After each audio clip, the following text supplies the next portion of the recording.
Halo, Assalamualaikum semuanya, anak-anak ibu dari kelas 10 IPS. Selamat pagi. Apa kabar kalian? Ibu harap kalian baik-baik saja dan semangatnya masih tetap terjaga untuk melaksanakan PJJ. Oke, hari ini kita akan belajar sosiologi lagi bersama Ibu Asti. Dan hari ini kita akan belajar tentang ciri dan hakikat sosiologi.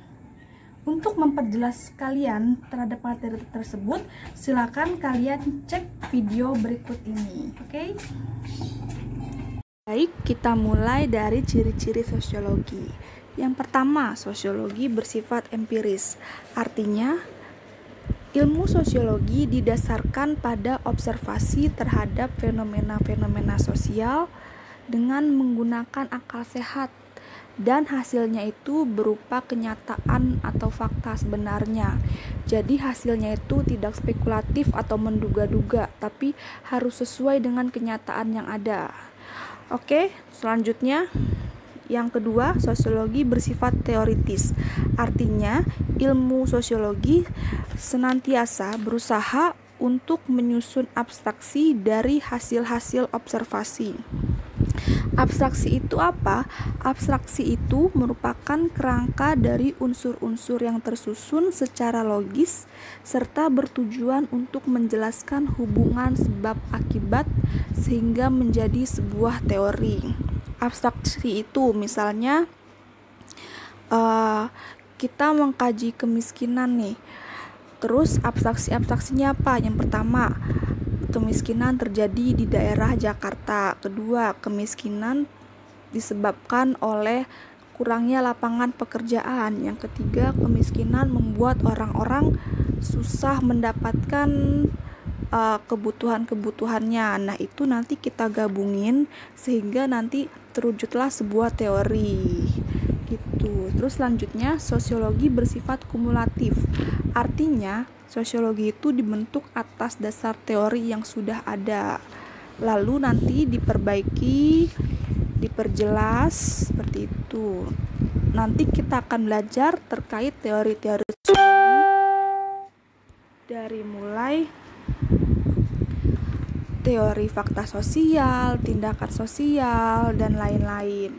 Selanjutnya, sosiologi bersifat non-etis. Artinya, sosiologi itu tidak mempersoalkan apakah fenomena yang dikaji itu baik atau buruk, tetapi sosiologi hanya bertugas untuk menjelaskan fakta-fakta dalam fenomena sosial tersebut. Misalnya, sosiolog sedang mengkaji pencurian nih.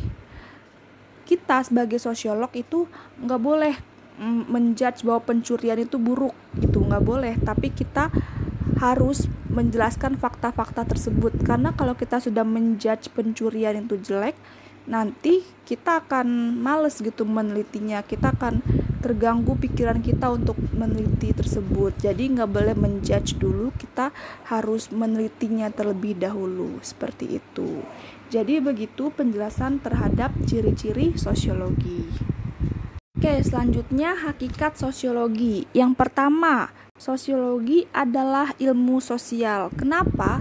Karena ilmu sosiologi itu berkaitan dengan kemasyarakatan, dengan kehidupan masyarakat. Jadi disebut ilmu sosial. Kenapa kalian di IPS wajib belajar sosiologi? Karena ini memang khasnya dari IPS, yaitu sosiologi.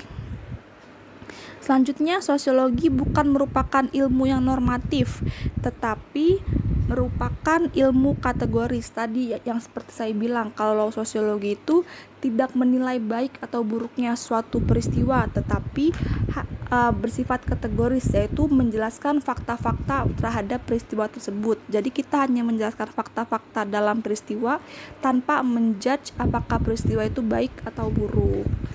Selanjutnya, sosiologi merupakan ilmu pengetahuan murni dan terapan.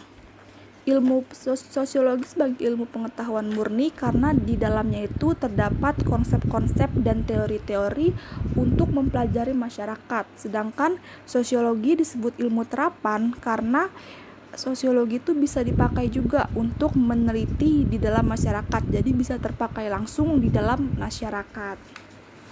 Oke, selanjutnya sosiologi merupakan ilmu pengetahuan yang abstrak karena kajian-kajian sosiologi itu kadang-kadang nggak bisa dilihat oleh mata telanjang. Misalnya kajian tentang struktur sosial, stratifikasi sosial, diferensiasi sosial, itu masih abstrak sifatnya. Beda sama kita mempelajari biologi tentang hewan.